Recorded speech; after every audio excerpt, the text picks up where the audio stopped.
સુરતમાં નકલી ઘી પનીર બાદ હવે નકલી ખાદ્ય તેલ વેચાતું હોવાના રેકેટનો પર્દાફાશ થયો છે। જાણીતી બ્રાન્ડેડ કંપનીઓના ડુપ્લિકેટ લોગો માર્કોના ઉપયોગ કરીને ભેળસેળિયું નીચી ગુણવત્તાવાળું તેલ વેચનારા સામે કાર્યવાહી ધરવામાં આવી છે। લિંબાયત વિસ્તારમાંથી પોલીસે રેડ કરીને 8 વેપારીઓને ત્યાંથી 54 ડબ્બા ઝડપી પાડ્યા છે। કોપીરાઇટ લેબલનો દુરુપયોગ લિંબાયત વિસ્તારની અલગ અલગ 8 દુકાનોમાં રેડ કરવામાં આવી હતી। NK proteins private limited Tirupati કપાસિયા તેલના લેબલ તથા બૂચની કોપી કરવામાં આવી હતી, જે ડુપ્લિકેટ તેલના ડબ્બા પર લગાવી દેવાતા હતા, જેથી કોપીરાઇટના લેબલનો ગેરકાયદે દુરુપયોગ કરી કોપીરાઇટનું લેબલવાળું તેલ બજારમાં વેચાણ કરનાર આરોપીઓ સામે ગુનો નોંધી કાર્યવાહી કરાઈ છે। સ્ટીકર અને બૂચ મળ્યા બ્રાન્ડેડ કંપનીના નામે તેલનું વેચાણ કરવામાં આવતું હોવાનું સામે આવ્યું છે।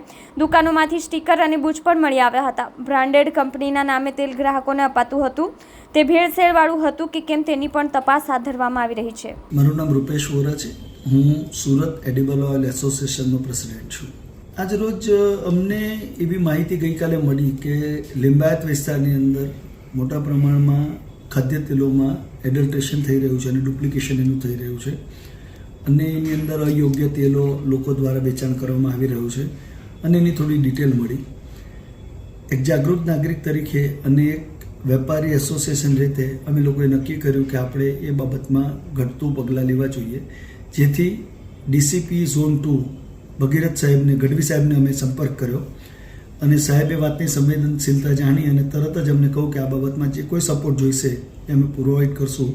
અમે આજ સવારને એમની પાસે પોલીસ માંગી તો એમણે પોલીસ આપી।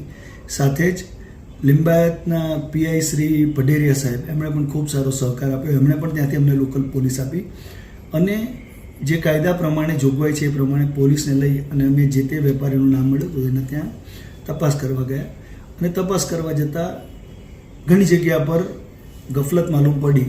8 જેટલા વેપારીને ત્યાંથી ડુપ્લિકેટ તેલો અમને મળ્યા છે, જેની અંદર 200 થી 250 જેવા એની ઉપરના સ્ટીકર્સ છે કે 200-250 જેવી કેપ્સ્યુલ્સ એની ઉપર જે ડબ્બા પર લાગતી હોય છે તે મળી। લગભગ 50 થી 60 ડુપ્લિકેટ ડબ્બા પણ મળ્યા છે, જે લિંબાયત પોલીસ સ્ટેશનમાં પોલીસે પોતાના કબજામાં લઈ અને આગળની કાર્યવાહી હાથમાં ધરી છે।